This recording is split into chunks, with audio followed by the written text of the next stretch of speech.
জুলাইটা কারো বাপের না, জুলাইটা এনসিপির না, জুলাইটা ডক্টর ইউনূসের না, জুলাইটা শুধু জুলাই যোদ্ধাদের।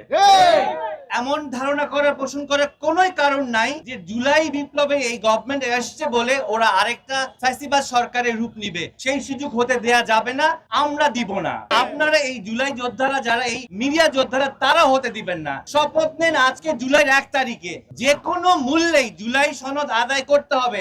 এনসিপি আপনারা বসে বসে এখন লোগো কখন প্ল্যান করবেন সেটা নিয়ে আয়োজন করছেন, এটা আপনাদের উদ্দেশ্য ছিল?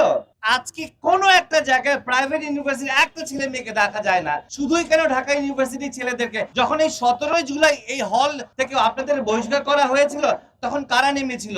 এই বেসরকারি প্রাইভেট ইউনিভার্সিটি ছেলেমেয়েরা নেমেছিল। এবং এই আপনারা সবাই ভুলে গেছেন, আমরা ভুলি নাই। আপনারা এখন নির্বাচনে যাবেন, আপনারা এখন এক একজন বলেন যে আমরা 300 আসনে এনসিপি জয়লাভ করবেন। কিভাবে করবেন? আমাদের ছাড়া করবেন? প্রাইভেট ইউনিভার্সিটি ছেলেমেয়েদেরকে ছাড়া করবেন? এই জনগণকে ছাড়া করবেন? এখনো এই পিজি হসপিটালে অনেক যোদ্ধা আহত নিহত, তারা এখনো